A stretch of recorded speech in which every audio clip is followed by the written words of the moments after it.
Hi, I'm Dave Barnes. And I'm John McLaughlin. And welcome to Dadville. Dadville is a podcast where we talk about life, love, and the pursuit of awesome dadding. It's funny thoughts and deep talks. So please, enjoy your time here in Dadville and enjoy this episode with Peter Enns.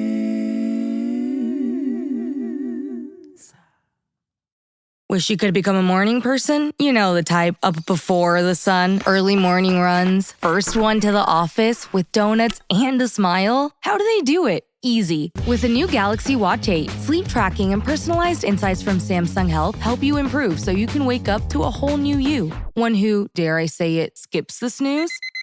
It's possible. Train your sleep with Galaxy Watch 8. Learn more at Samsung.com. Requires compatible Samsung Galaxy phone, Samsung Health app, and Samsung account. Hey, everybody. Welcome to Dadville. If this is your first time listening to the podcast, let me clue you in on something that our regular listeners are already wondering about, because this is not normally the way we start episodes, with just me, John, in a room by myself. Here's what happened. So we have Peter Enns on the podcast today, which I'm so excited about. This was one that we did remotely, where Peter Enns is not in the room with us. We do this all the time, but this time we had a little technical glitch. And so the first 5 or so minutes of our conversation was not recorded. And so if we, didn't address that, it would be a little confusing where it starts. So first off, who is Peter Enns? Peter Enns is an author, an American biblical scholar and theologian. He's a very smart guy. I'll prove it right now with some of these stats. He has a bachelor's from Messiah College, an MDiv from Westminster Theological Seminary, a master's and PhD in Near Eastern Languages and Civilizations from Harvard. I hope I'm pronouncing that right, Harvard, where he wrote his dissertation on the Exodus story. He was an Old Testament professor at Westminster Theological Seminary. Currently the Abram S. Clemens Professor of Biblical Studies at Eastern University. He's also taught at Princeton, Harvard, Fuller, Temple, many, many more places. He is the author of more than a dozen books, including Inspiration and Incarnation, The Evolution of Adam, The Bible Tells Me So, The Sin of Certainty, How the Bible Actually Works, and then his most recent book, Curveball. He's also the co-host of the podcast, The Bible for Normal People, and he's a contributor to outlets like Huffington Post, Pathos, etc. This talk was great. Peter Enns means a lot to me personally, which really that 5 minutes that we didn't record was mostly me just thanking Peter Enns, because a few years ago, I was doing what I had never done before. I had just turned 40, and I was like, I need to read the Bible cover to cover. I'd never done that before. And so I started reading the Bible cover to cover. It's the Bible in a year thing. And when I say reading, I got to come clean and say I was actually listening to it. It was a podcast that makes it nice and easy. Every day is an episode. It's paced out, so you'll hit the other cover by the end of the year. And so I'm listening to the Bible in a year, and I'm starting to have some questions. I write down question number 1. I write down question number 2. Next thing I know, I have pages and pages of questions and issues and things that I am just, I felt like my faith and understanding was starting to unravel. And it was a really uncomfortable, disruptive time. And long story short, one day I was talking to a friend of mine about this, and he was like, you should check out this book, The Bible Tells Me So. I think I actually recommended this in our Dadville, our weekly email, Dadville Picks. It's a great book. I had never heard of it. So I bought the book. I read it cover to cover. I read it again. And it was like he was going through my notes page by page and addressing so many of the questions that I had. And so I really can't overstate how important and impactful Peter Enns has been to me personally. And I know he's been for many other people out there. And a lot of the things that he writes about can be kind of hot button controversial takes that he has. And I think these kinds of discussions should be encouraged. I think we should have more of them rather than shy away from them. So I really hope you enjoy this episode. I'm so grateful that Peter gave us his time so generously. And please enjoy Peter Enns. I didn't know what the next, step was going to look like. Mm-hmm. Your book, and I've gone on to read several others of your books, that it was so meaningful to me. And I know that you have been that way. You have been that for many, many other people. And so I just want to start off by saying a formal thank you. I did get on Instagram months and months ago to write this to you, but I wasn't able to send you a message, and we'll get to that later. Oh, okay. But maybe the messages would be flowing in too much. There was like 30 texts in a row, and finally Instagram was like, "That's enough." That's enough. But I mean that. I really your writings have been hugely. I can't overstate how impactful they've been on me. So thank you, and that leads me to my first question.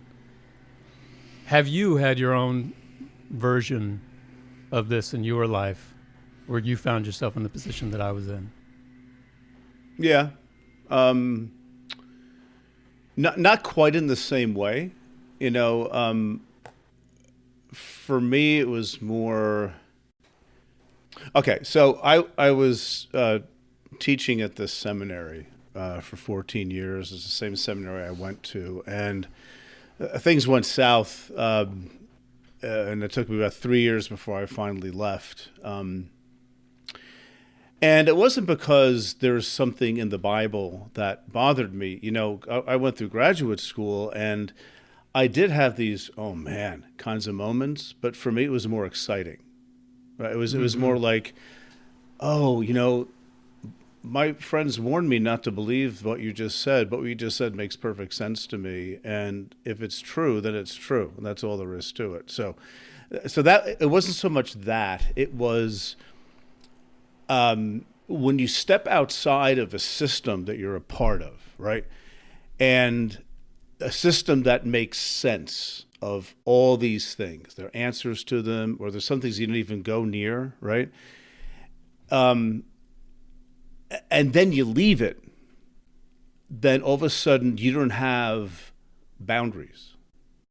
Mm-hmm. You don't have, I just remember one day, this is after I left that place where I taught, and for about 6 months, I was just the happiest person on earth. I mean, I stopped binge eating Oreos. I started trying to exercise a little bit because I gained a lot of weight, stress eating, for a couple of years. And, but I can't even explain how this happened, but little by little, I started thinking, like, I'm not sure what I believe at all. And I remember one day, this is, 7, 8, 9 months out, just looking out the window in my bedroom and saying, I'm not sure I believe anything anymore. And it sounds, I look back now and I say, it sounds a little bit silly, but it wasn't silly to me back then. Mm-hmm. It wasn't at all. Because one thing, John, that you might have been fretting is like, you can't tell people in your community because they're going to freak out. And then where do you go? Right. That's the experience I had, that I left it because it was toxic, but I got tired of being told what I had to think. Mm-hmm. And I remember staring out that window and, I'm not going to say this is God's voice, but I think this is my inner voice, which might be God too, as far as I know. What do I know? But I remember thinking, well, Pete, you got what you wanted. Nobody's telling you what to believe. Now what? That's very scary. It's scary. And I hadn't the slightest idea. And so I went through, I really hate to call it like an atheist phase, because I think that actually belittles people's difficult journeys with this. It's not a phase, but it was a reality where I was on my couch and sometimes, coming to tears because I thought I'll never sing another Christmas carol again. I'll never have the habits that I've had for much of my life. Yeah. And that was difficult. That was really excruciating. So, I don't do what a lot of people think. I don't try to make people's lives difficult. Yeah. I think you came with the difficulties already, and I'm just pointing things out.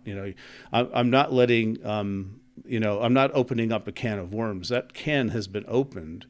We just have to talk about it, right? And that's what you were sensing, I think. You just wanted to talk about this stuff. And, it's there. It's scary. What do you do? So why can't you talk about it in all places, in church, for heaven's sake? That's exactly where you should be able to talk about this stuff. Yeah, so. yeah. Anyway, I already have the thought in my mind. Yeah. It ain't going out. It's not going away. If I believe what I believe, I think God's privy to it. Okay, He knows about it. Right. It just might get a little hairy if I talk to my small group about it, maybe, Right. Bad example because I got a great small group. So yeah, and that's good, to have that. I remember when my son, who's now 37, when he was like 5 or 6, I don't know why I was doing this. We were reading the Garden of Eden story, and he just goes, ah. So I just kept reading. I ignored him completely because I'm such a good father, as you guys are too. Yeah. So, and then he could go, I go, Eric, what's wrong? He goes, Dad, snakes can't talk. And my instinct was to say, shh, don't say that, he might hear you. Yeah. Right? Because you're afraid of as if God is not aware of these things. That's a ridiculous thing. So, but we do this. We play these games, and we think that if we keep our thoughts a certain way, everything's going to be okay. You might get the approval of your group, but what is that at the end of the day? Is that really searching for truth, or at least being aware of truth? And that means sometimes being aware of the questions that you're asking and being able to ask them. And not because you're a jerk, not because you're trying to ruin people's lives, but because once you see it, you can't unsee it. Yeah, right. And then you realize you're not the first one. Sure. This is as old as Christianity. So yeah. Well, I did want to ask. I had 2 questions about your time at Westminster Theological Seminary. Mm-hmm. I'm sure that you've talked ad nauseum about that whole thing, but my question, I want to give people some context so that we can feel kind of a fraction of what your reality was during that time. So you've gone through all the schooling that Dave mentioned. You've got all these degrees. You've got the master's and PhD from Harvard. You're working. You start teaching in 1994 or so. Yep. Mm-hmm. You're at Westminster Theological Seminary. 2005. So 11 years later, you finally are. They say you are a full professor now, sir. You're a full professor. So that whole, I just want people to kind of think about like all of that leads up to 2005. Finally, what you've been working toward, you finally have. And then that's when you're writing your book, Inspiration and Incarnation, which some of the writings in there end up being what the controversy was that end up a couple years later, you guys parted ways. So I'm sure as you're writing your book, you're probably thinking like you're following truth. You're following the things that you're finding and you're observing. And I'm sure at the same time you're like, well, I just made it. I just got here. Am I gonna on day one kind of bump up against the brass here and kind of? I'm sure you could have like written that book in a slightly different way that would have been fine. It still would have been a great book, but you kind of back off some of these controversial issues. Was that a crossroads that you ever had in your mind? Well, yeah, sort of. the stuff that I wrote about, I had been teaching in classrooms since 1994. I had an introduction to the Old Testament class. That was my baby for about a decade or so. And I knew I was pushing students to think, but I was still operating under old rules of the institution itself, because the institution, the sand shifted under my feet. That's pretty much what happened. So things that had been fine all of a sudden weren't fine, because there were a few people who felt it was heterodox. You can't say these kinds of things. And I was actually told by someone, Pete, had you only come to me, I would have helped you write the book a little bit differently. And I'm not going to say what I thought, because I don't want to revisit high school vocabulary here on your podcast. But, I thought, no, I value integrity and authenticity above almost anything. And I said, this is what I think. And this is, Pete, you're going to lead a lot of people astray. I said, I'm going to save a lot of people too, because there are people who have these same questions. So I'm not going to stop just because you're uncomfortable with them. And so, I sort of dug my heels in out of my own integrity, and it's a shame that, things that had been, I think, helpful to students and ruffled some feathers, but, you're teaching, for heaven's sake. Of course you're going to ruffle feathers, especially when you talk about God. Right. And the Bible. It's like, you can say Jesus loves you and say, wait a minute, what do you mean by that? It's always going to be a problem. Yeah. So that's just the nature of the beast.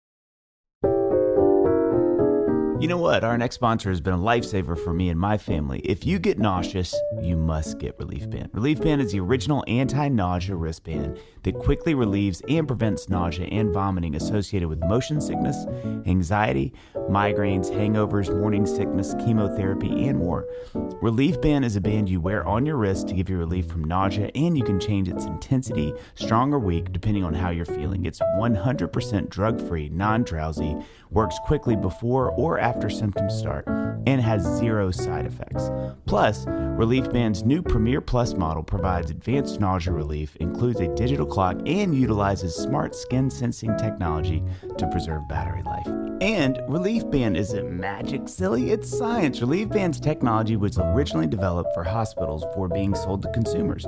Relief Band is FDA approved, clinically proven, and recommended by doctors nationwide. So, if you want to cure your nausea problem fast, join the hundreds of thousands of people who are nausea-free with Relief Band. Right now, we've got an exclusive offer just for Dadville listeners. If you go to reliefband.com and use promo code Dadville, you'll receive 20% off plus free shipping. So head to reliefband.com and use our promo code Dadville for 20% off plus free shipping. Dave? As the weather cools, I'm swapping in the pieces that actually get the job done. Yeah, I wish you'd wait till I leave. You don't have to do it right now. No, stay. Okay. I promise I didn't weird. Warm, durable, and built to last. And Quince delivers every time with wardrobe staples that'll carry you through the season. Amen, Dave. Quince has the kind of fall staples you'll actually want to wear on repeat, right? Like 100% Mongolian cashmere. From just $60. Yeah, you heard. Go ahead. Rewind this, because I'll say it again. $60. Yeah. Classic fit denim and real leather and wool outerwear that looks sharp and holds up. I've been all over the denim Warren stretch slim jeans, John. I know it. I love them. In a weird way, but I get it. I am weird if not anything else. The denim is durable and fits just right. And the real leather jackets bring that clean, classic edge without the elevated price tag. That's right. And Dave, Quince even has home goods, right? We needed some new silverware, and we got a Bistro 20-piece flatware set for only $170. What? That's right. Only $170. I can't stop eating because I just want that flatware in my mouth. I don't mean to interrupt, but I have to know this. What makes Quince different? I'm glad you asked that, because I was going to tell you even if you didn't ask. Dave, Quince partners directly with ethical factories and skips the middleman. Yeah. So you get top-tier fabrics and craftsmanship at half the price of similar brands. Layer up with fall pieces that feel as good as they look. Go to quince.com/dadville for free shipping on your order and 365-day returns. How do they do it? That's QUINCE.com/dadville to get free shipping and 365-day returns. Quince.com/dadville.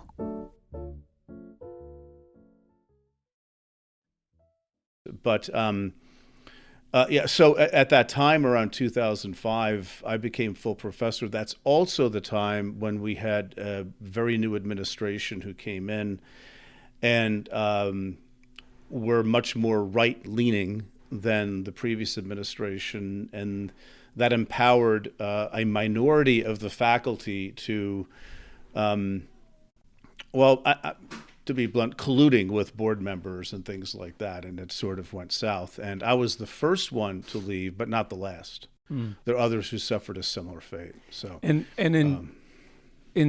sort of like the gist of the controversy, if we can simplify it down, is you saying, the Bible is written by real people during real cultures over 1,500 years. There's some human influence in here. Yeah.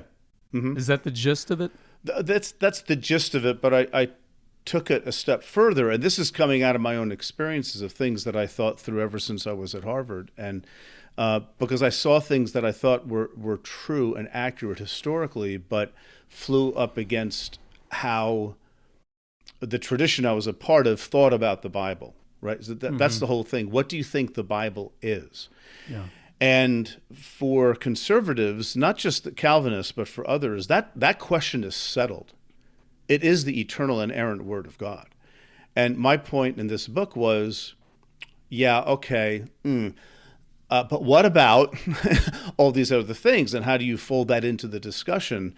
And that was my intent, was to fold our growing understanding of history, which Calvin didn't have, and Luther didn't have, and the Puritans didn't have, and the 19th century began having.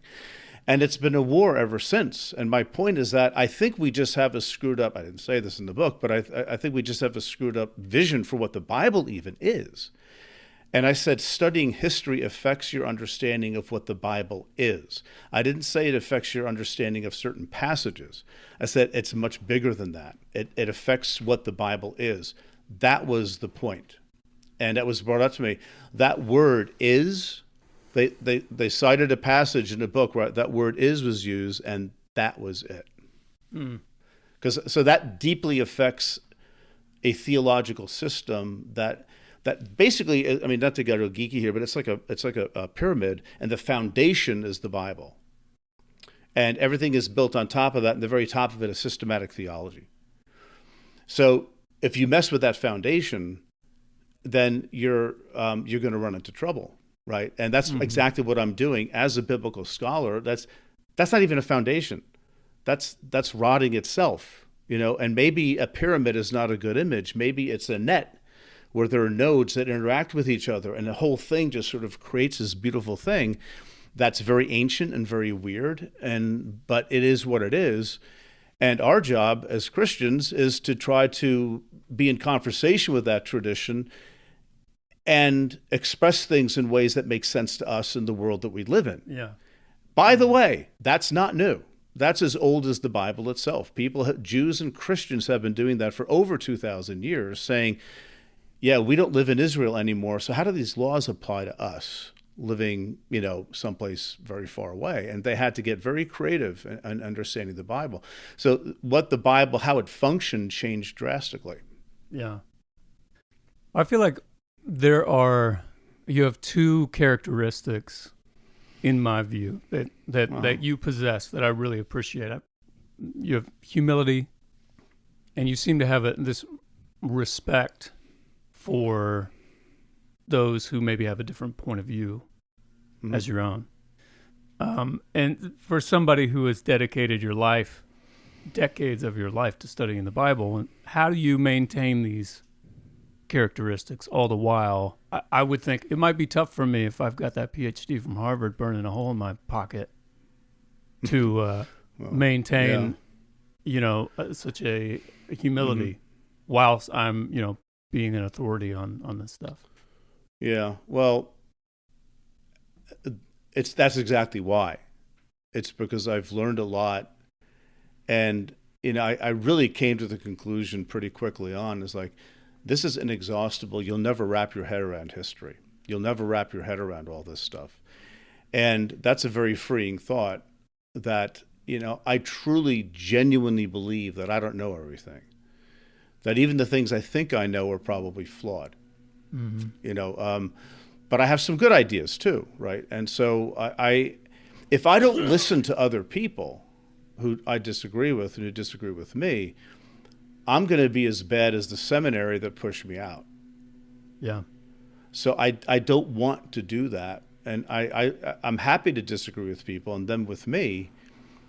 But at the end of the day, I don't think everything is at stake in how we answer some of these questions, because some of them are literally imponderable questions, like the nature of God. Chapter 1 of systematic theology. Oh, okay, that should be a short chapter. No, God is mystery as far as I'm concerned. And at least I hope God is mystery, because if not, I just, then we're really obliged to figure God out completely. And I don't think that's true. And it's actually my education that began pushing me in that direction, because I could see this is inexhaustible. Yeah. We can have our theories, and we can hold on to our theories and discuss them and debate them, but we have to hold on to them somewhat loosely. Well, one of the things that I was really was in my notes that I wrote down early on was this, not to get too much in the weeds of this, but just to use an example, King David's census that was in, I had my notes up earlier today. It's talked about in 2 Samuel, right. 1 Chronicles. Right. Two different chapters that talk about the same event. Mm-hmm. And in one, in 2 Samuel, it says that God incited David to take a census. And in 1 Chronicles, it says Satan incites David to take this census. So that's an example. I am coming at the Bible knowing nothing. I'm just trying to make my way day to day, and that's an example of something that it's a roadblock that I hit, that I'm like, I need some help with this. And your book came along and offered me, it kind of like said, hey, yeah, I saw that too. Here's one way that we can kind of think this through that gives you a way forward. I'm sure there are many books written on maybe just that one thing. I mean, there's no shortage of takes out there. Who is someone who maybe would have offered an alternate take on just that example, for example, that you think is this is the best version of an opposing opinion here? You know what I mean? Someone who you really respect, but they would offer a different opinion. Well, I mean, that specific one, I'd have to probably think of who, but I know the kind of thing, I don't mean that to sound condescending, but I know the kind of approach that would be taken by more conservative people, and that would be first the assumption that there is no contradiction here. Yeah. That somehow they're compatible.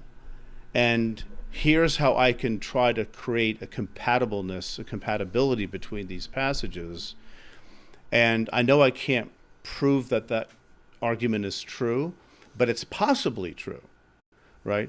And I call that the it's possible argument, right? Or it's not impossible argument. So here's how I put it together. And that goes for a lot of things. People use that argument, and it's possible Martians wrote this, I guess. A lot of things are possible, but the question is what's more likely, and a much more likely scenario is to interpret this thing in Chronicles along the lines of how we interpret everything else in Chronicles, which is it's a later rewriting of the books of Samuel and Kings. And this author certainly had these books in front of him. He knew what he was doing. But living 2-3 centuries later on, and is presenting things differently for his community, which is a more beleaguered community looking for like restoration. Like, has God forgotten us? You know, we were in exile, we came back, and it's still pretty crappy. We're still not in charge of our own land. Has God forgotten us? And so this writer is rewriting those older stories in such a way, I think, to give people hope. And so what he does is he cleans things up. He cleans up the reign of David and what he did. Bathsheba is not mentioned. She doesn't do anything bad. You know, everybody is pretty glowing in this book, especially the major characters, in ways that they're not in other parts of the Bible, like Samuel and Kings. And so I look at that and I say, well, that's why. I don't know what else to say from a historical point of view. This is what our Bible is. It's later authors looking at earlier things and saying it differently for their audience, for their community, which is in principle not much different from the four Gospels. Or the conquest of Canaan in Joshua versus Judges. They have a different take on it, or Leviticus. And you know, it's just the word that's all in vogue nowadays is multivocality, which I like that word. The Bible speaks with multiple voices on the very same topic. That's just one example. I mean, you can solve that example by, well, it's possible that you have to do that 1,000 more times for different things in the Bible. Yeah. Why do that? Why not just, employ Occam's razor here and just take a step back and say, well, the Bible just contains different takes on things. Which really sucks if you're an inerrantist. It does. It's difficult. You'll have that moment like you had, John, or like I had in the bedroom staring out the window. You'll have that. But the problem isn't the data in the Bible. The problem is the theory of what the Bible is that's been imposed onto it that the biblical data simply can't bear. Well, but if the Bible's like this and we have no hope, slow down, cowboy. What do you mean you have no hope? Is your hope really in an inerrant Bible, or is your hope in the awareness of the presence of God in you and all around you at every moment? Right? Maybe that should be the focus of our discussion here, and not that. But if the Bible is not true, how can it mean anything to us? How can it be authoritative? I said, that's a really good point. It can't be authoritative the way you think it is. But is it authoritative differently? Which, by the way, a lot of people have talked about. These are not new ideas. Yeah. It'd be interesting to know, to have someone do like a vast study, some kind of vast survey, and to know, I sort of have my leanings and I've always had my questions. And is that because of where I was born and my birth order? I'm the third, I'm the youngest, Dave is the oldest in his family, and born in a different, state, and you've got somebody else born in a different time. It would just be interesting to know, are we all just kind of leaning toward what we naturally lean toward?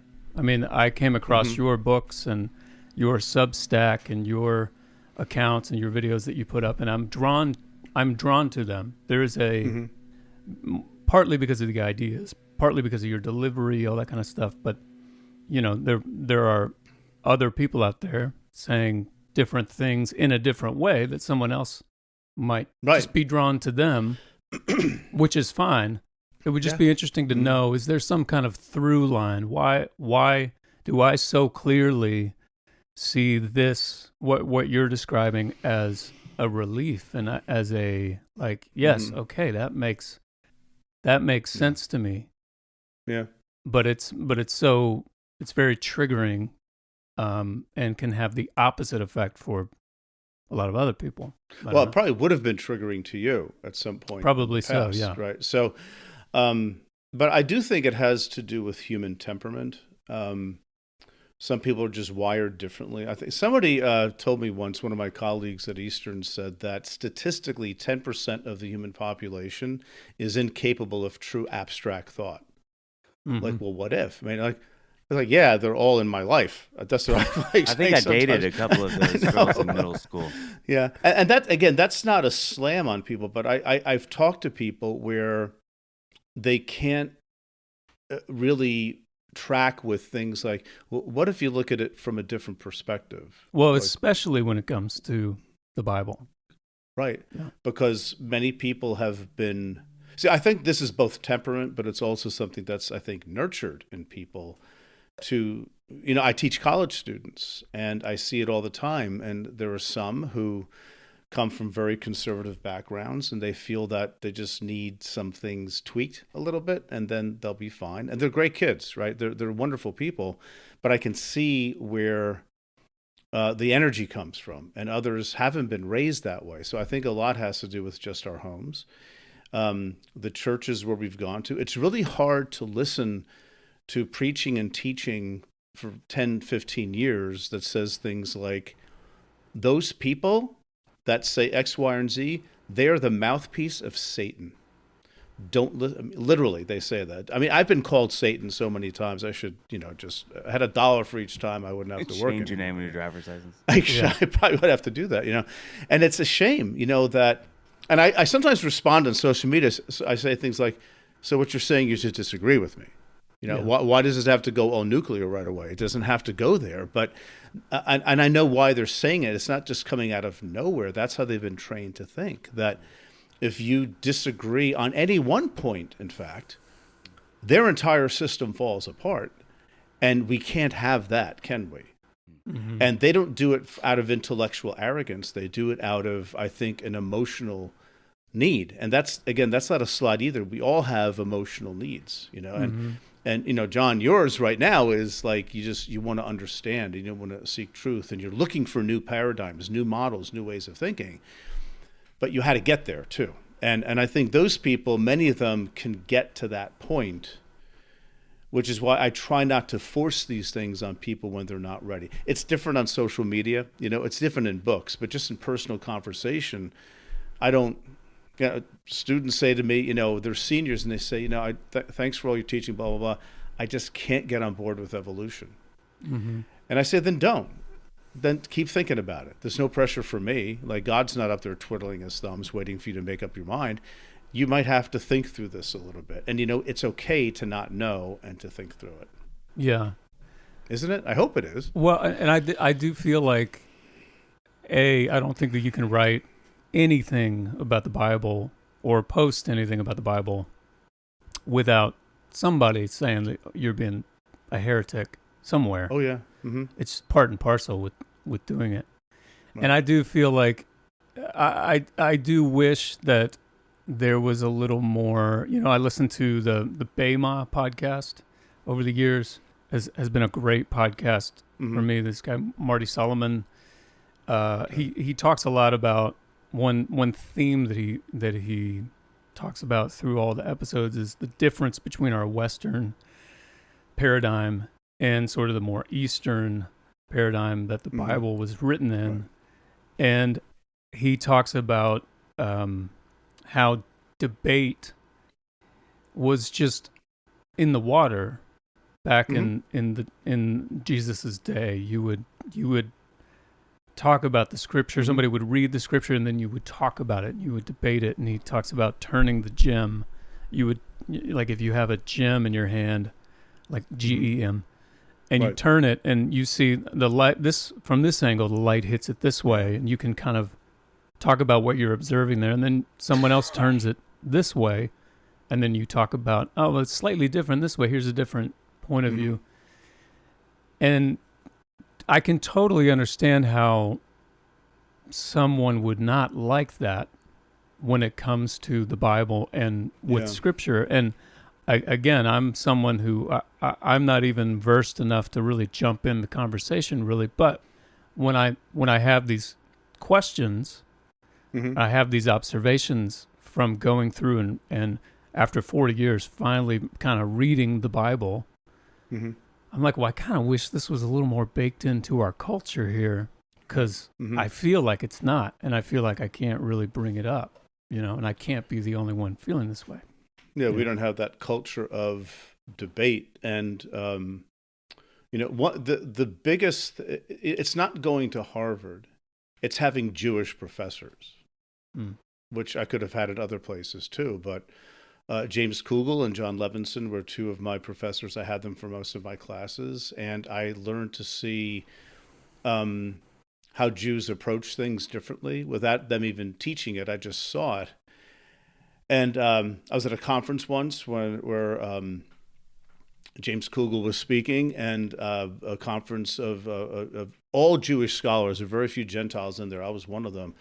And he gets done, and some guy raises his hand, and he says, "Hey, you don't know what you're talking about. It's blah, blah, blah, blah, blah, blah, blah." Another guy stands up and says, "You be quiet. He's right. He knows what he's talking about, blah, blah, blah, blah, blah." And I felt like this is so embarrassing, right? So these guys walk out arm in arm, afterwards. They've known each other for years. This is just how they do it. And, I remember thinking, I was with a friend of mine, also Gentile and Christian, and saying, this is just, we don't see this in the Christian world that often. What they do is they say, "Oh, that was wonderful." And then they stab you in the back 6 months later because they don't want to confront you, because they want to be nice, or they're afraid of confrontation, but they still want to be right. And they don't value that debate, that tussle. That's how you learn, that's really how you learn. And let's not forget, we're talking about God. Right? At the end of the day, that's the topic. And it's both a lived thing and it's also a thought thing, but we let the thinking, I think, get in the way a lot, where that's what it becomes all about, that. And just very briefly, Rachel Held Evans, who you may know that name, but she passed unbelievably 6 years ago, now over 6 years ago. And I knew her, and she wrote this book about biblical womanhood, right, which was sort of hilarious and really good. But she dug into what the Bible says about women's activities. And a lot of this stuff comes from the Old Testament. But what happened is that she became friends with an older Jewish woman who was helping her understand the tradition a little bit. And she was over there, I think, for dinner once, and she was in the kitchen or something talking to the woman.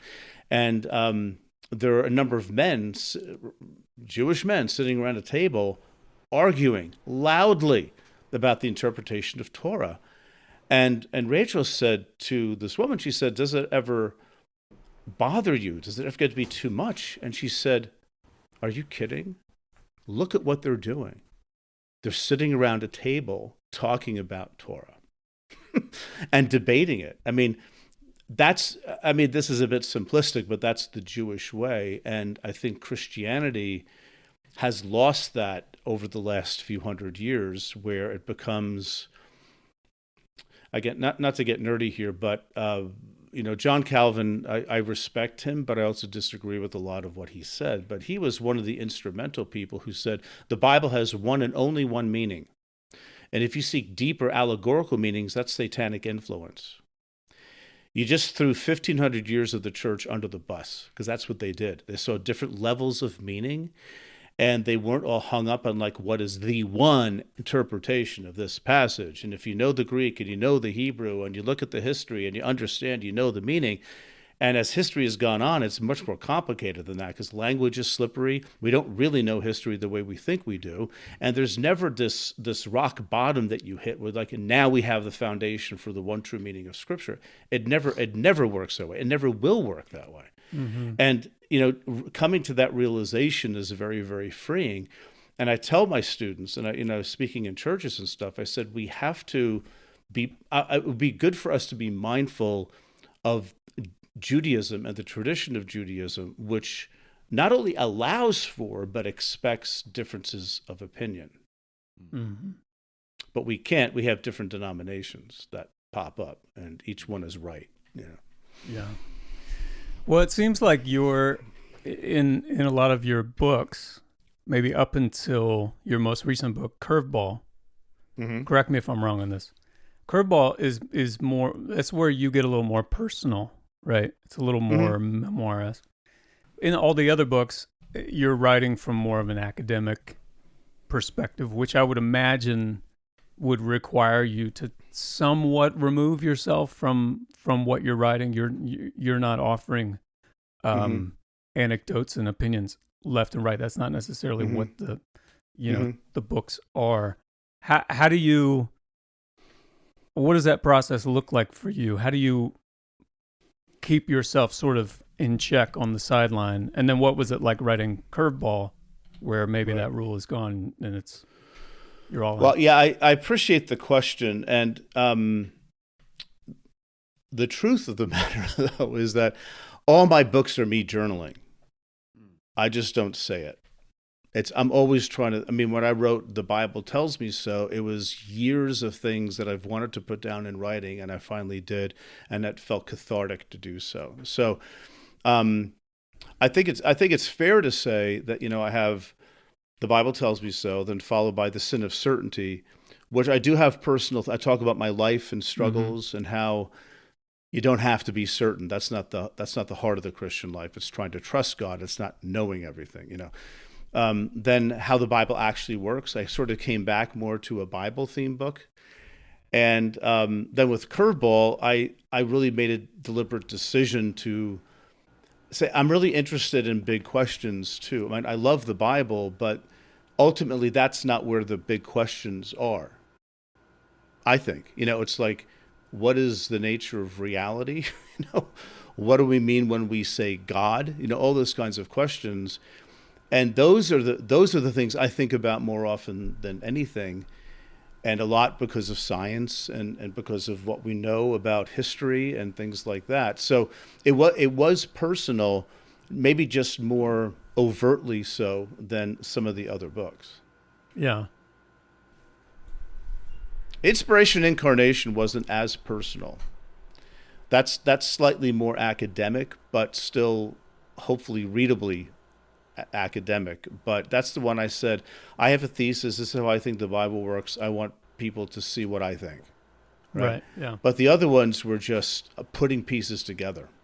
Yeah. Really putting pieces together. Are those literal journals? Like, are you writing The Bible Tells Me So are you going? No, they're just journals are in my head Yeah. more. But actually, things like blogging and being on Substack, because I've been blogging since about 2000, I don't know, 10 or something, 9 or 10, 8, 9 or 10. Well, we don't blog anymore, but it evolves to different social media, right? But putting thoughts out there, when I have something that I want to say, then I say it. And that stuff comes out of thinking that I'm doing, and it also loops back into things that I'm writing. So, but it's not a literal, I don't journal. That takes too much time. I've got ADD or something. I can't do like, it. I think I'll journal. I have friends, I journal for half an hour every morning. I say, are you kidding me? Yeah, I do too. Where, I know. Where do you have time to doom scroll TikTok if you do that for half an hour each morning? I have purchased a lot of journals in my life. Yeah. Yep, me too. And I The think you're first better 4 for it. pages are all full. And just so heartfelt. So earnest and heartfelt. Yeah. Well, that might be all you need to do. Write those 4 pages at that point. They should just make 4-page journals. They should, I or would just crush one page journals. Here you Yeah, go. yeah. Feel like you accomplished something. But I think sometimes we make those spiritual exercises into its own burden by like, I have to keep this up all the time. I go through phases with stuff like that. So.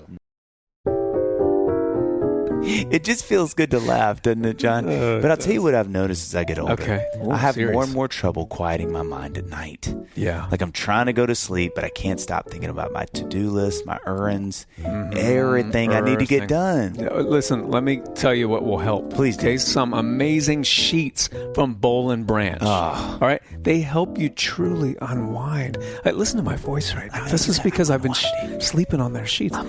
They unwind. They help you unwind each night with a softness so extraordinary. your whole body will relax right into sleep. Yes. Boll and Branch sheets are made free from toxins Get 'em outta with here. the finest 100% organic cotton. They feel buttery soft to start and get even softer with every Oh wash. my goodness, I'm hungry and tired, John. That sounds great, but I'm going to need a 30-night worry-free guarantee Got and it. a promise that B&B sheets are ethically crafted to buy and to. They can use them too, John. They can craft them and then sleep on them. That's Right, what I that's love. right. They're That's right. ethically crafted by and again to expert artisans who make fair wages. Dave. Or I'm out. I'm Dave, out, listen, John. done and done, Okay. sir. So you stay right there because Okay. Boll and Branch does both. Feel the difference an extraordinary night's sleep can make with Boll and Branch. Yes. Listen to this. Get Okay. 15% off plus free shipping Wow. on your first set of sheets at bollandbranch.com/dadville. I'm going to tell them again, John. That's Boll and Branch, BOLLAND, branch.com/dadville to save 15% and unlock free shipping. Exclusions apply. I'm always looking for ways to show my cat how much I love her. And with Fancy Feast gems, I can pamper her whenever I want with a savory gravy on top of a gourmet mousse pâté. The pyramid shape makes serving simple, so all I have to do is peel and plate to make mealtime feel extra fancy. And with 2 entrees in every pack, it's easy to turn every day into the extraordinary. Fancy Feast gems. For sure. Well, how do you deal with the burden of, it's 2025, you have a TikTok, a Instagram, a Substack, all that. Dave and I are, we've been musicians for 20 plus years. Like we talk a lot about just that irritating daily, like I should post something. With us, it's like I can always just sit at the piano and post me playing something on the piano. That'll do it. On day 3, if you did that, I think your followers would be like, okay, something about scripture, please. Yeah, right. How do you deal with right. the daily sort of grind? Or they'd of be that? breaking down the notes into like maybe his right hand, if you look, he's playing a B and he's spelling it out. Okay, he's spelling something for us in Hebrew. Yeah, some people need things to do, I guess. But That's true. I think yeah, that should be TikTok's slogan. yeah, TikTok. Some people need things to do. Yeah, that's pretty much what it is. It is funny though.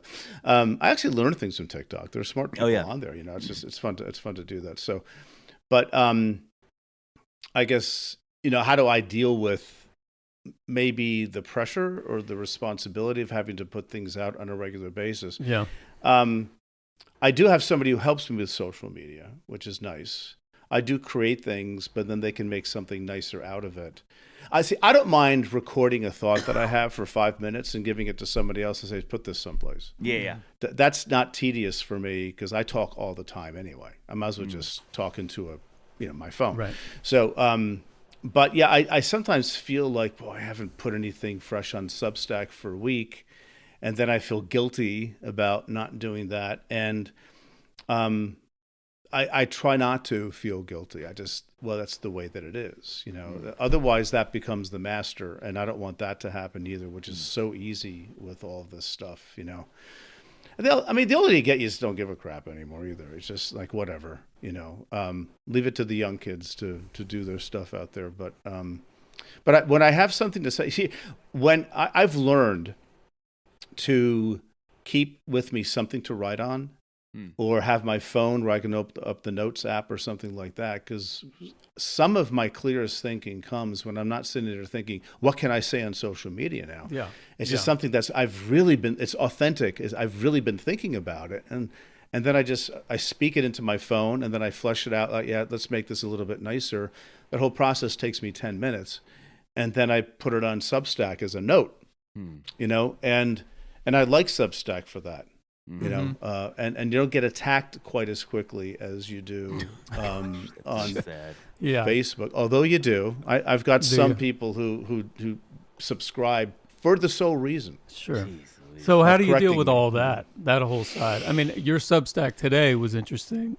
It was the gist of it was posting for. Let me see if I can sum this up. You can correct me if I butcher it. Mm-hmm. Posting more so that God can reveal to you how screwed up I sinful am. you are when you post and people disagree with you, and and then your reaction when you get so upset, and he's like, no, that's the thing I want to work out of you. Right. Yeah. I would just say how much healing I need, not how sinful I am. I don't. I think that we could talk about that for 2 hours. What sin is? Sin is not a helpful category for me in thinking about my life. I know why I do some of the things that I do, and it's nature and nurture and all that kind of stuff come together. But yeah, I think I try to be very careful who I respond to and why. And I can tell when I get really angry that there's some shadow work that I probably need to do at that point, and I'm aware of those things. But sometimes people are just nasty, but I just sense something that, what are they going through to even say something like this publicly? And I try to turn it around a little bit, saying, yeah, I hear what you're saying, but I do see this a little bit differently. And sometimes I say, maybe this isn't a place for you to be here. Yeah. And I mean that legitimately. Maybe Copy I paste. exactly. Yeah, right. I mean, you got that right. I would imagine, I just don't think of social media as being a format for any kind of meaningful discourse.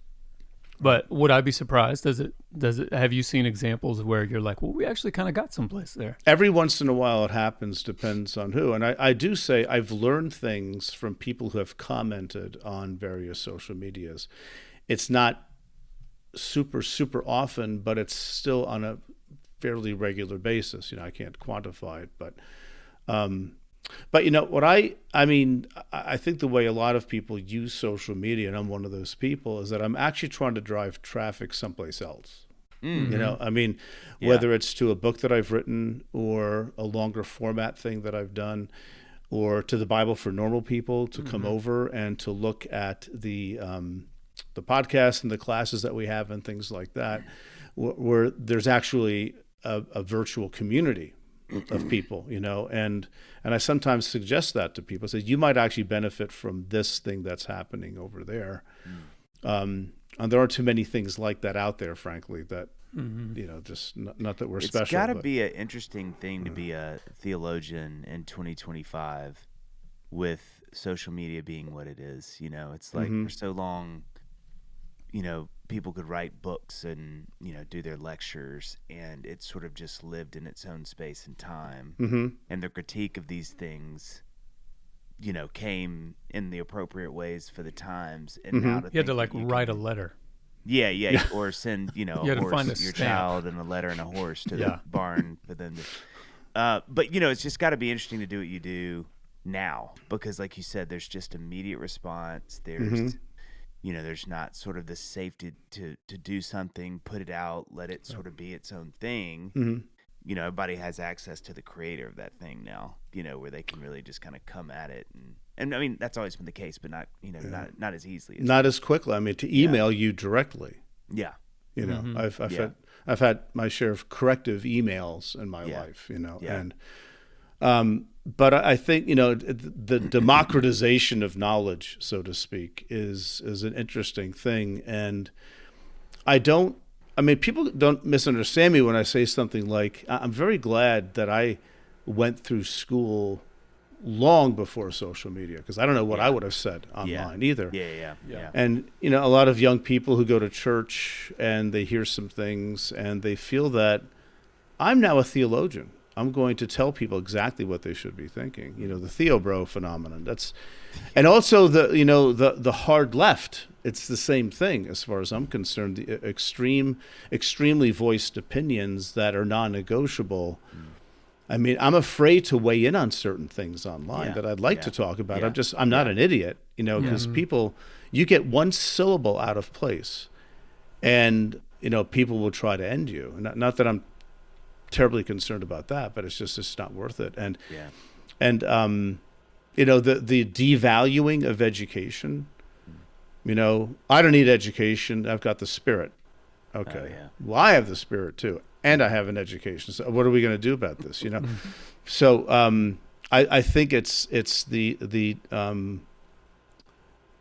can I say dumbing down, I think, of certain things that I see online that are just poorly phrased and are driven not by an appreciation of the complexity of the Bible or of theology, of church history or philosophy or anything, just very quick answers that are meant to soothe people into knowing that they're right.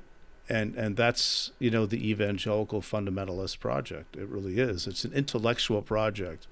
Even if I think sometimes their ideas are a bit kooky, it's still an intellectual project to anchor the Christian faith in pure reason and evidence. And once you have that, then that's all you need.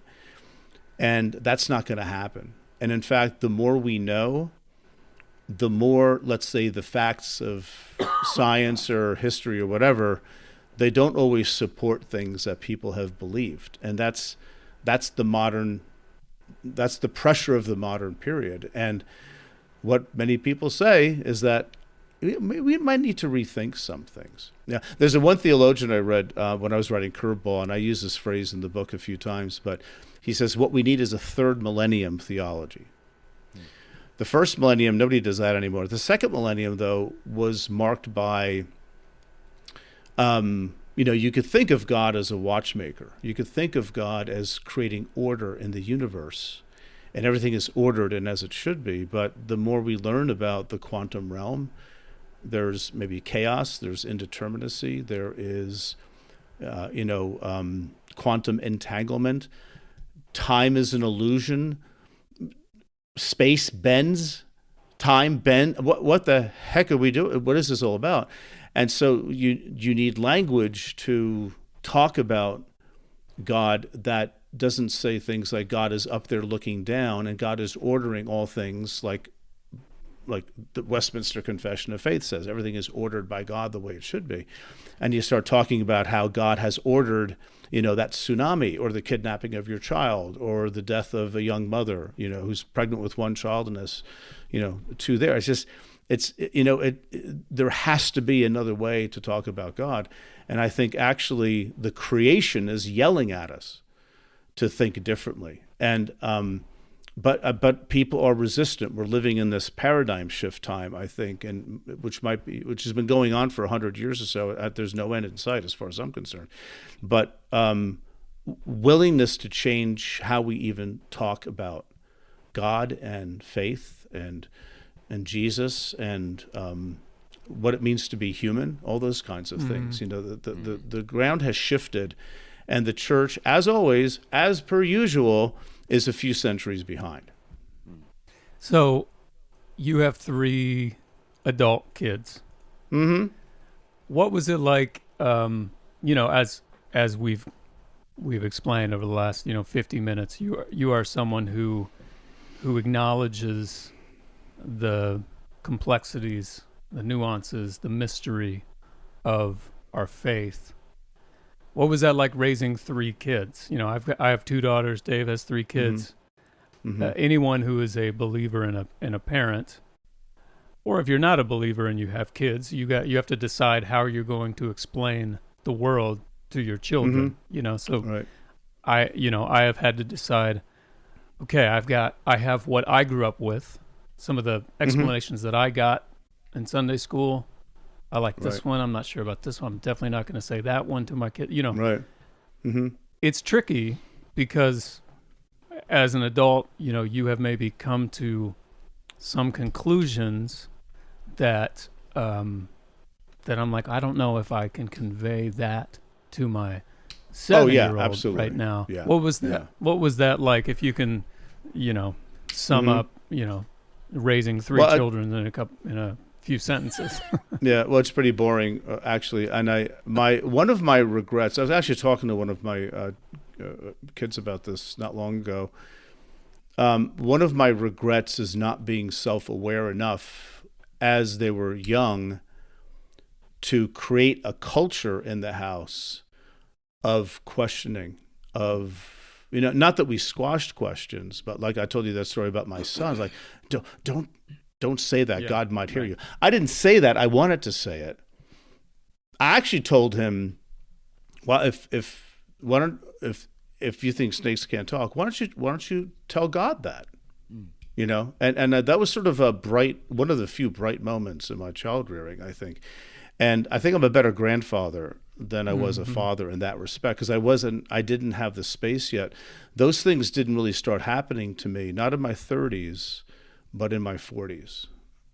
Second half of life stuff, right? That's when I started seeing the cracks in the armor.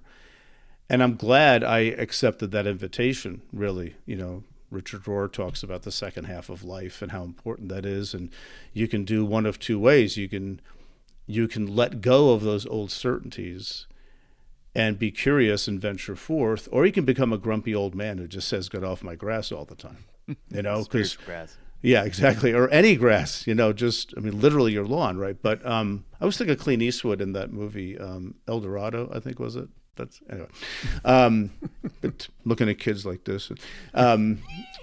But anyway, yeah. So I think that I lost my train of thought because I digressed to talk about Clint Eastwood. We got on Clint It's hard Eastwood. not to. Once you've thought about Clint Eastwood, you can't. He's relevant. He's relevant for everything, I think. Yeah, that's true.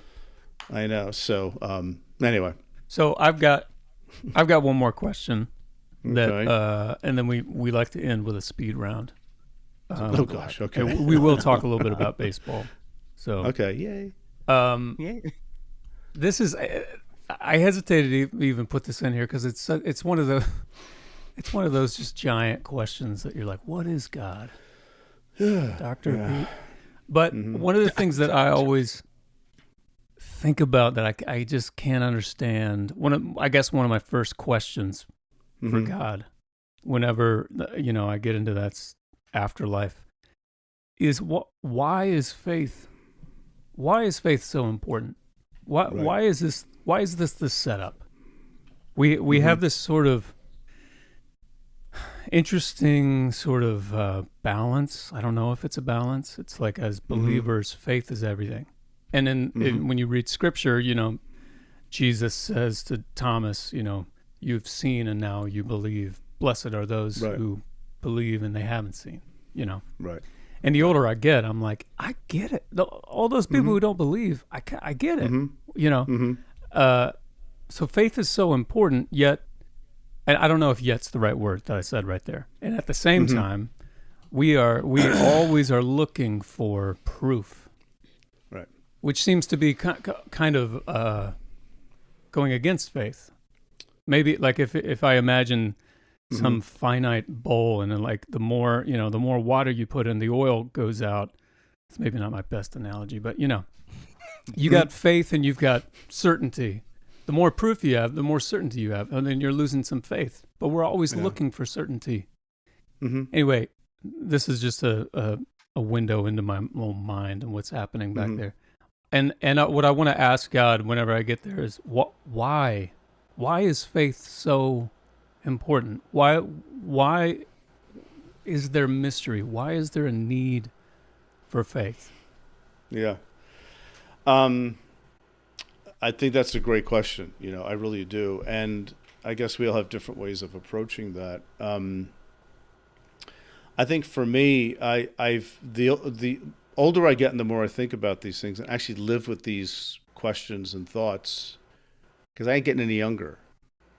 Well, you look fantastic. I think I might die one day, actually. I'm trying to find a way to get out of it, but it's not going to happen. So AI is here. Yeah, exactly. We're going to be fine. We're all going to be fine. I'd like to think that it's, for me, the word faith is sort of moving out of my vocabulary more, and words like awareness of presence is there. Sometimes when we think of faith, it's part of the God language we have is like, well, God's up there and out there someplace, makes cameo appearances. And, what if God is the uber personalized energy that infuses everything that exists, from subatomic particles to the biggest things, What if, as other theologians have said, and my evangelical friends go crazy when they hear this, but what if the universe itself is, in a manner of speaking, an incarnation of what is pure consciousness, pure existence? I've gotten this language from others. David Bentley Hart, for example, is somebody I I'd like to listen to. He's sort of a polymath. He knows way too much. I try to figure out what he's saying half the time. But I like the idea of he knows way too much just as a comment about yeah, right. He weighs too. Well, he knows a lot. He does. He's very smart, and he knows theology and history and languages. He did a translation of the New Testament. Anyway, I hear people say all the time, "Well, there's no proof God exists," right? And like in the philosophical traditions of Christianity and Judaism and Islam and other faiths, they'd say, that's the stupidest question I've ever heard of in my entire life. God is not something that exists alongside other things for which you can have proof. That is a stab in the heart of intellectualized religions, like, for example, the evangelical movement in general and fundamentalism, and others too. So, what if God is not a being that exists alongside other beings? What if God is being itself? And all things emanate from God somehow. And as one theologian put it, Karl Rahner, he said, what if Christ is a particularly concrete example of God instantiating himself, or of God incarnating himself to do what he's always been doing, making himself known through material things, but now just in a very focused way, right? So, and that's not, people say that's pantheism. That's not pantheism. Pantheism means all those things are God. I'm saying God is in everything, which makes me a panentheist, and I'm fine with that term. It's God is in and through everything, and he's not a being. He's that thing by which all things exist. God doesn't exist in the same way everything else exists. So all our language then becomes metaphorical. It becomes indeterminate. It becomes the best we can do. Yeah. You guys know Pete Holmes, the comedian. One of his things, I think he got this from the road manager for AC/DC, he says, but God is the blanket we throw on mystery to give it shape. And that's a profound thought. Yeah. He also said, why did I never hear that in church? Well, because we're too busy protecting a theological system. That's why, And so I don't know where else to go with this stuff. And it frustrates me sometimes when people they can't get around the thought that asking for evidence that God exists, what the theologians would say is like, you're breathing. You're conscious of consciousness. There are trees. It's the fact that anything exists is itself an argument for God, or quote, proof of God, not in a linear logical sense, but see, and you can't, and I think, getting back to the faith question, you can't get away from the fact that to say that God exists, to ask that question is really not a good question.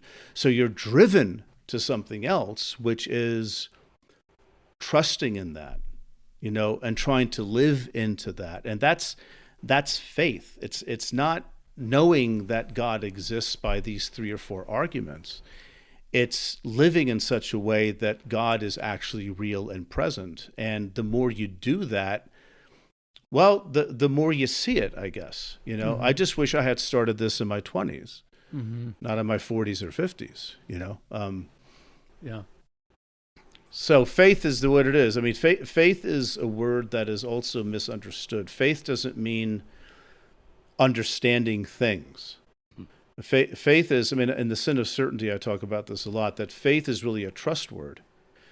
And, to have faith, the Greek doesn't have a term for have faith. It's faithing. You faith God, which means you trust God. When Abraham is taken outside in a vision in Genesis 15, and God shows him the stars of the heaven and says, so shall your offspring be. And it said Abraham believed, and it was credited to him as righteousness. And that word believe is where we get amen from. And it's a trust word. It's not an intellectual assent word. It's like he trusted God at that moment, and God credited to him as righteousness, meaning you did right there, Abraham. You did exactly what you're supposed to do. Now, of course, he's talking to God. But again, I think that's a story, but I think it's a story meant to point us to something much deeper. And I just think that's the way that it is. See, that's the third millennium theology, I think, that these other theologians have talked about, that I'm interested in. I want to understand how to live how to live and talk about this stuff in the place where I am. Yeah. All right. Well, we could keep going for hours and hours and hours. And you would just keep looking younger and younger and younger. But we have to come to an end. And more buff. And more buff. Slowly but surely more buff. I appreciate that. So we By the way, I just had my hip replaced about a month ago. So talk about. Oh, you did. So I'm really buff now. And you've been running on a treadmill this entire time, which the listener can't see. It's impressive. I mean, it's really remarkable. Yeah, I'm Your something. I breath know. control is really. I agree. I am amazing, frankly. Okay, I'm going to kick us off here, and you know what? Watch me reference something you already said. So if you could enter the quantum realm, Yes. and you could bend time as you wanted it to. Here's your first question. Mm-hmm. If you could play on any Yankee team, Ah. which year would it be? Wow. Okay. Probably when I was younger, so I'm going to say probably like the 76, 77, 70. Even they lost to the Reds. Reggie 77 and 78, not 76. Okay. But they got swept by the Reds, the mighty Red Machine. But I thought maybe if I'm there, they might win. Duh. That's why we asked the question. Yeah. Which year did you see that they needed you is really what we're asking. That's the subtext. Right now, yeah, frankly. If you can pitch, they would use you right now. Yeah, pretty much, yeah. Like I think if I stand at 40 feet, I can probably get the ball over the plate.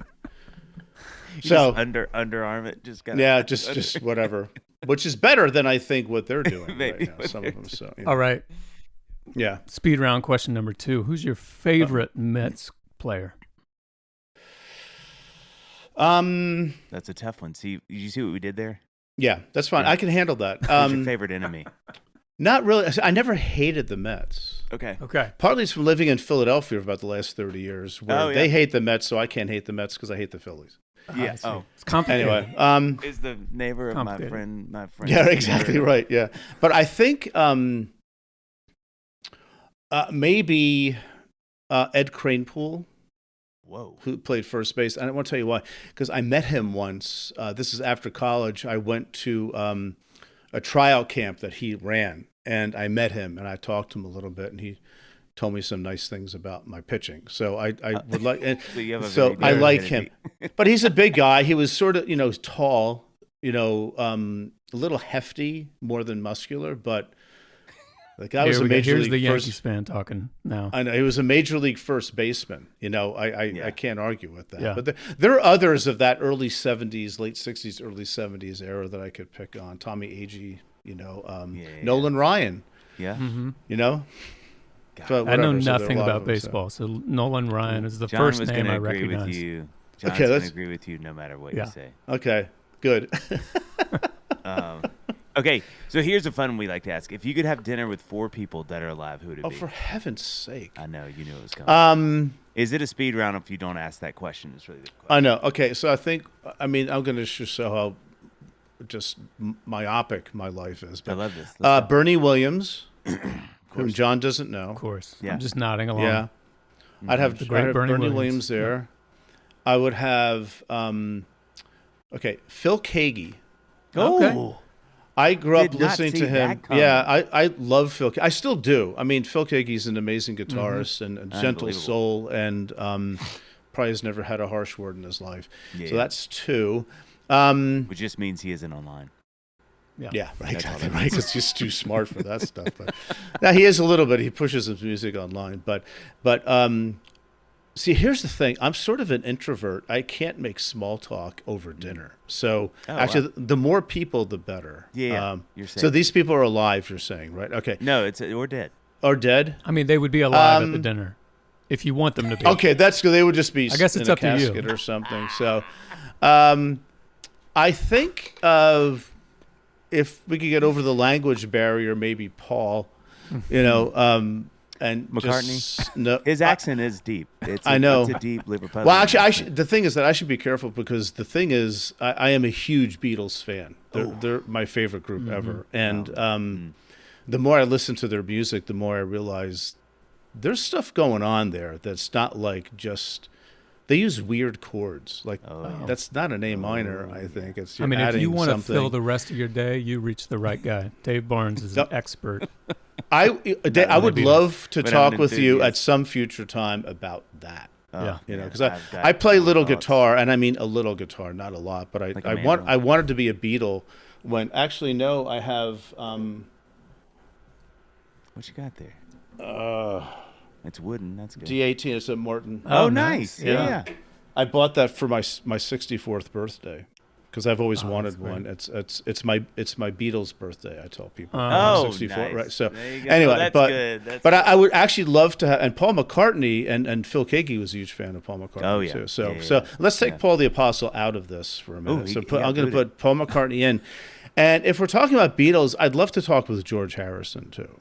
Oh yeah. Yeah, so I'd a say maybe dinner. those four. I don't know what we all have in common. That is an interesting. Yeah, it's an interesting group there. To have those two of the Beatles is that's an interesting little. Yeah. I love. All right, what's your favorite or most meaningful Bible story? There are more of these questions you're Yeah, asking they me. could Okay. go for about an hour and a half. Okay.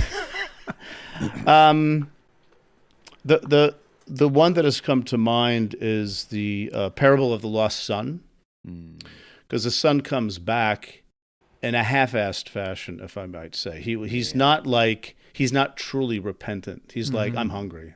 I know. I'll go home and I'll say blah blah blah blah blah, and that line, and when he was still far off, the father came running. Like, okay, that's a religion I can wrap my head around and say, I want it's this. such a beautiful You know, story. it's not like doing what I would do if my kid did this. I'd be like, Yeah. looking away, like, oh, hi, how are you? Oh, I didn't even notice you were gone, you know, kind of thing like that, which I have done with my kids, by the way, right? That's why they hate me. But, you know, I love that picture of divine love, and it's not, A.J. Levine and others rightly remind us, it's not a story of anybody being converted to Christianity. It's a Jewish story of God accepts you. God wants you to be a part of it. You've messed up, you've lost your way, but God wants the family to stay together.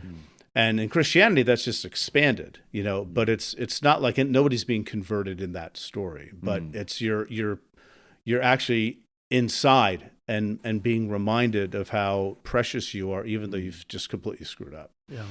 God, that's good. Okay, and then finally, if you wrote a book about being a dad, what would it be called? I wish I could do it again. Wow. Yeah, I mean, I said I'm actually, you know, I was very attentive to my children. You know, that sounds worse than I meant it to be, but I wish I were. I would call it being present. And again, the older I get, the more I understand my own psyche, and you know, I have ADD, and I didn't know that until fairly recently. But when I told friends of mine, I said, I think I have ADD. They're like, do you think? You know, like you've got 20 tabs open in your head at every moment. And so there were moments in my children's lives when they were young, when things were right in front of me, but my head was scattered in five different places. And I just wish that weren't the case, you know, and I honestly, I mourn that, you know, I don't beat myself up over it. I just want to mourn that appropriately. And, you know, for the record, I have a wonderful relationship with all three of my children. Are they close to you physically? Where are they? My son is about 15, 20 miles away. Okay. My one daughter is about 3 miles away. Oh, jeez. And my daughter, who has 2 children, she is about an hour and a half away. So That's not bad. well, I'm going to visit her this weekend. You know, That's so great. yeah. So yeah, I mean, and I love them more than anything. And but I think most parents look back, and when people say, "I don't regret anything," I said, "You are not paying attention." Yeah. People haven't told you anything yet. You know? So I do have those regrets, and I own them. Yeah. You know, and I just wish I had been more present at times. But, you know, in my defense, some of that stuff at Westminster was going on right at the same time.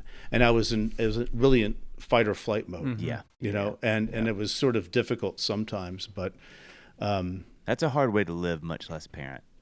it is, yeah. And then you throw in, you know, your own family of origin, which of course screws everybody up. Yeah, right. You guys know the joke that if you've had parents, you need therapy.